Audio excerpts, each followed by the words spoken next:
Come close to the fire, and let me tell you of the greatest general China ever produced, a man who despised battle itself.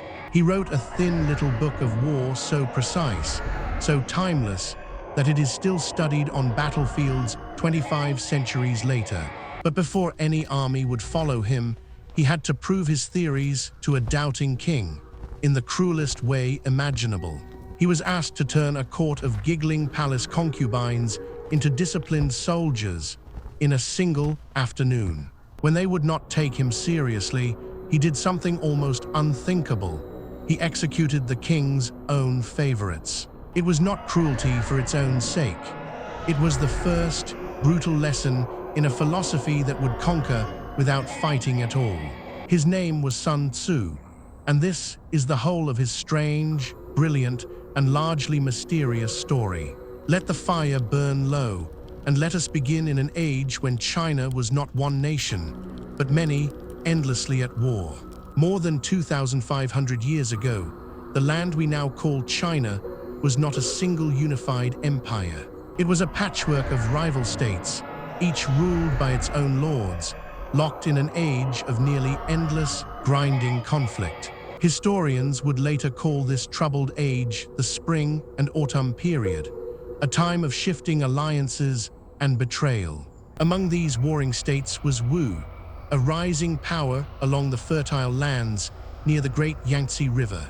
Wu's greatest and bitterest rival was the vast neighboring state of Chu, older, larger, and dangerously powerful. For generations, these two great powers had traded raids, betrayals, and bloody battles along their contested borders. It was into this restless, dangerous world that a quiet, mysterious strategist named Sun Tzu would eventually emerge. Remarkably little is truly known about Sun Tzu's early life, and even the ancient historians themselves recorded only fragments. He is believed to have been born in the state of Kai, before eventually making his way south into the kingdom of Wu. Long before ever commanding a single soldier, he had already composed a remarkable treatise on the art of warfare itself. It was not merely a list of battle tactics. It was a profound philosophy about deception, patience, and calculated advantage. His central belief was almost shockingly simple, yet radical for a world that worshipped raw battlefield glory and courage. The supreme act of war, he wrote, was not winning battles. It was defeating your enemy without ever needing to fight at all. Word of this strange, brilliant treatise eventually reached the ambitious young ruler of Wu, King Helu himself. Helu was intrigued, but deeply skeptical. Beautiful words on bamboo were easy. Real command of real soldiers was another matter entirely. Helu summoned this unknown strategist to his court, curious to test whether his elegant theories held any true value. "Your book is impressive," the king said, "but can your theories actually command real soldiers, or only pretty words?" Sun Tzu answered with calm, unshaken confidence. He could train anyone at all to fight with perfect discipline. Anyone. Amused, and perhaps hoping to embarrass this confident stranger, the king proposed a cruel and unusual test. He would give Sun Tzu 180 women from his own palace, including his two favorite concubines, as soldiers. Sun Tzu accepted without any hesitation whatsoever, to the great surprise of the watching, amused royal court. He divided the women into two companies and appointed the king's own two favorite concubines as their commanding captains. Then he began, with perfect seriousness, to explain the drilling commands they would be expected to follow precisely. Sun Tzu explained the commands with careful precision. Left turn, right turn, forward march, about face. He asked if every single instruction had been clearly understood by everyone present in the training yard. The women, however, saw this whole exercise as an amusing game, a curious diversion from their ordinary palace routines. When Sun Tzu gave the first formal command, the entire company simply dissolved into fits of laughter instead of obeying. Sun Tzu remained perfectly calm, addressing the failure with careful patience rather than any visible anger or frustration. If commands are unclear, he said evenly, the fault lies entirely with the commander. Let me explain everything again.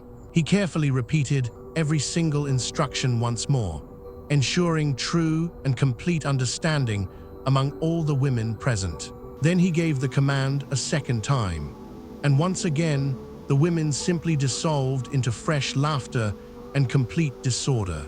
Sun Tzu's expression finally, subtly changed. The lesson, he announced calmly, was now about to become considerably more serious.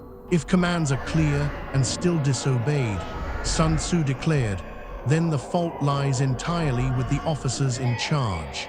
He ordered his own guards to seize the two company captains, the king's own two most treasured, favorite concubines.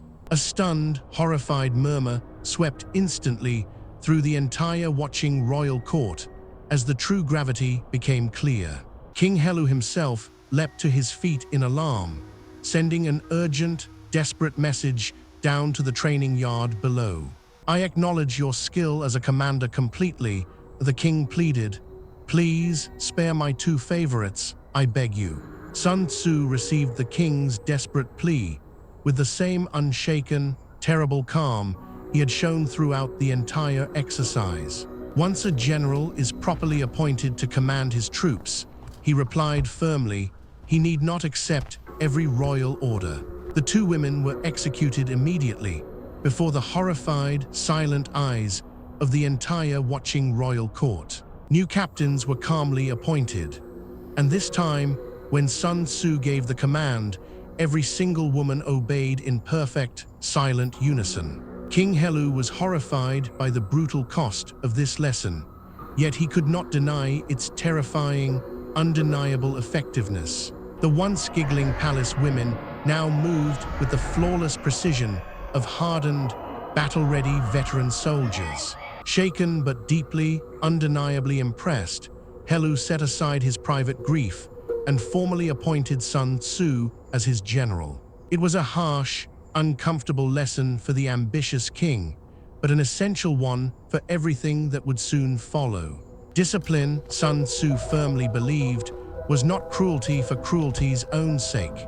It was the very foundation that all victory rested upon. An army that would not obey its orders was, in his careful calculation, no true army at all. Only a dangerous, disorganized crowd. With this harsh lesson now firmly, unforgettably established, Sun Tzu turned his full attention toward the wider war with Chu. The philosophy he had proven upon those unfortunate palace grounds was about to be tested upon a far larger, deadlier stage. Before any campaign began, Sun Tzu insisted on a discipline of the mind, every bit as rigorous as discipline of the body. Know the enemy and know yourself, he taught, and you need not fear the result of even 100 battles. He taught his officers to gather intelligence relentlessly, to understand an enemy's strength, weakness, and character before ever engaging. He taught the value of deception, of appearing weak when strong, and appearing strong when genuinely weak and vulnerable. He taught that terrain itself was a silent weapon, that rivers, mountains, and narrow passes could win battles before swords were ever drawn. He taught patience above impulsive aggression, that a hasty, angry general was often already a defeated one. And above every single other principle, he taught that the truest victory required as little actual bloodshed as humanly possible. This was the beating philosophical heart of everything Sun Tzu believed, the very core of his entire military teaching. To fight and conquer in all your battles, he had written, is not the highest skill a general can possibly achieve. The highest skill, he continued, is breaking the enemy's resistance entirely without ever needing to fight at all. A rival kingdom that surrendered through fear, exhaustion, or clever maneuver cost nothing in blood, treasure, or lasting bitterness. A rival kingdom conquered through brutal, costly battle left behind only ruin, resentment, and the seeds of future endless rebellion. So Sun Tzu taught his officers to maneuver, to threaten, to isolate an enemy's supply lines and morale before ever striking directly. He taught them to make an enemy commander doubt himself, to sow confusion and fear long before any actual battle even began. Wars, in his careful, patient view, were won far more often in the quiet mind of the enemy commander than upon any open battlefield. It was a radical, patient philosophy for a violent age that worshipped raw personal courage above nearly everything else. Under Sun Tzu's careful, patient guidance, the armies of Wu were completely and thoroughly transformed within just a few short years. Discipline replaced disorder, careful strategy replaced impulsive, reckless aggression, patience replaced boastful, reckless pride. Smaller neighboring rivals began falling to Wu's newly disciplined, patient armies, one careful campaign after another. King Helu's ambitions, once merely regional, began to grow considerably larger, considerably bolder with each new success. And always, looming largest upon the horizon, remained Wu's oldest, largest, and most dangerous rival, the mighty kingdom of Chu. For years, Sun Tzu counseled careful patience, refusing to rush his king into any premature, poorly prepared confrontation. Every campaign, every skirmish, every careful maneuver was simply preparation for the truly decisive confrontations still yet to come. The bitter rivalry between Wu and Chu had deep, personal roots that ran back generations before Sun Tzu ever arrived. Among King Helu's most trusted ministers was a bitter, driven man named Wu Zixu, who carried a devastating personal grudge. Chu's own king had unjustly executed Wu Zixu's father and brother years earlier, driving him into desperate, bitter exile. He had fled to Wu specifically seeking eventual, patient revenge, and had waited with grim, cold patience for exactly this moment. Wu Zixu had actually been the very minister who first recommended Sun Tzu to King Helu years before, hoping to build precisely this army. Now, with Wu's military finally transformed and truly ready, Wu Zixu pressed constantly for the long-awaited invasion of Chu. Sun Tzu counseled careful patience still, waiting for the precise, correct moment when every possible advantage favored Wu completely. In the year 506 BC, that long-awaited moment of perfect, calculated advantage finally, truly arrived. Sun Tzu planned the invasion of Chu with the same meticulous, patient precision he applied to every other single decision. Rather than a direct, obvious assault, he chose a long, difficult, unexpected route through remote and treacherous mountain passes. It was exhausting, difficult terrain, but it accomplished exactly what Sun Tzu had carefully, precisely intended all along. It caught the vast armies of Chu completely, utterly by surprise, arriving from a direction no one had reasonably anticipated. 5 major battles followed in rapid, relentless succession, each one a careful, decisive victory for the disciplined forces of Wu. Sun Tzu's disciplined soldiers moved with a coordinated speed and precision that Chu's larger, less disciplined forces simply could not match. Deception, patience, and superior discipline proved, again and again, far more decisive than mere numbers or raw individual courage. At every single turn, Sun Tzu employed the very deceptions he had so carefully, patiently taught for years within his writings. False retreats lured overconfident Chu commanders directly into carefully prepared, devastating ambushes. Feigned weakness in one location drew critical enemy reinforcements away from Wu's true, intended point of attack. Speed became a weapon in its own right, Wu's forces striking and repositioning faster than Chu's cumbersome command structure could possibly respond. Chu's generals, trained in an older, more traditional style of honor-bound warfare, found themselves consistently, thoroughly outmaneuvered. Within mere weeks, the once mighty kingdom of Chu found its formidable armies in full, chaotic, humiliating retreat. The unthinkable now suddenly seemed genuinely, terrifyingly possible. The utter, complete fall of mighty Chu's own capital city. Chu's magnificent capital city was called Ying, ancient, wealthy, and long considered utterly, completely impregnable. As Wu's disciplined army approached, panic spread rapidly through streets that had never once witnessed a genuine, direct threat. Chu's own king fled the city in desperate haste, abandoning his magnificent, ancient capital rather than face the coming disaster. In the year 506 BC, Wu's army marched triumphantly through the gates of Ying, achieving what had once seemed truly impossible. For the very first time in generations of bitter conflict, the once untouchable kingdom of Chu had been thoroughly, decisively humbled. It was Sun Tzu's philosophy proven completely, spectacularly correct upon the largest possible stage imaginable.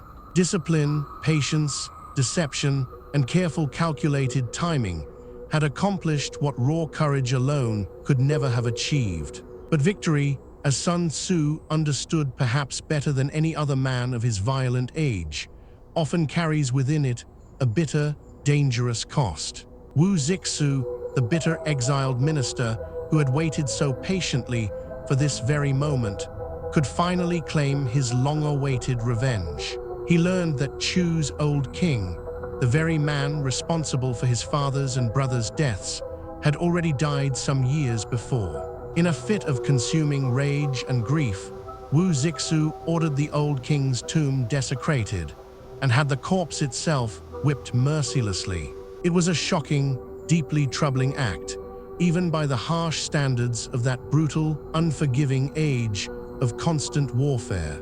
Sun Tzu himself is recorded as having disapproved deeply of such excessive, dishonorable cruelty against a fallen, defenseless enemy. His entire philosophy had always centered on discipline, restraint, and calculated necessity, never on cruelty simply for its own sake.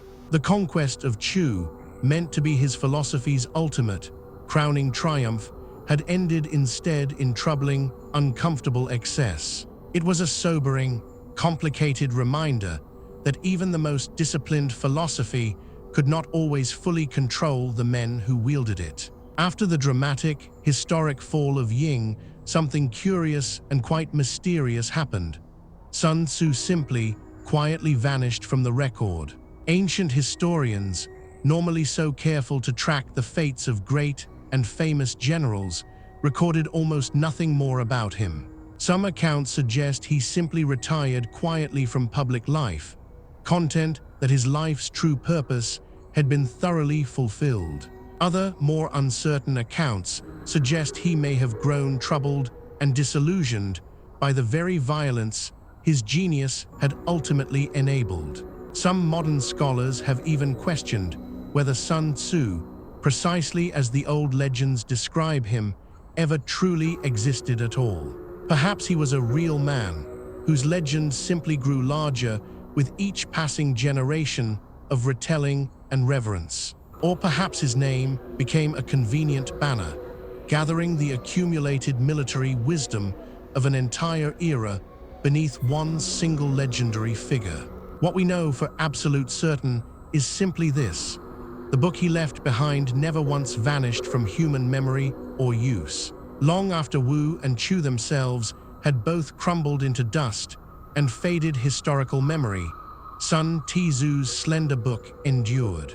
The art of war was copied, studied, and passed down carefully through countless subsequent generations of Chinese military scholars. Emperors, warlords, and generals across 2,500 years of Chinese history returned to its patient, careful teachings. Eventually, its careful wisdom spread far beyond China's own borders, translated and studied across the entire wider world. Generals, business leaders, and strategists of every conceivable kind have studied its careful lessons for many centuries since. Its central philosophy remains as genuinely relevant today as it was upon those long-vanished ancient Chinese battlefields. Know yourself, know your enemy. Win wherever truly possible without ever needing to fight at all. Sun Tzu's true, remarkable legacy was never really about the specific battles he personally fought and decisively won. It was about a patient, disciplined, and deeply thoughtful way of confronting conflict itself, on any battlefield, in any single age. He taught that the loudest, most aggressive voice in any room is rarely, if ever, the wisest or most truly capable one present.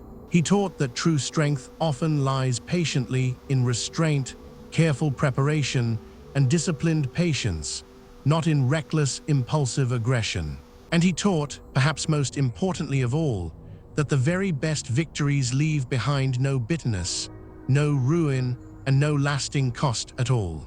This has been the story of Sun Tzu, the mysterious, disciplined general who genuinely believed the best war was the one never actually fought. Sleep now and remember that the sharpest mind in any room is so very often the quietest, calmest voice within it.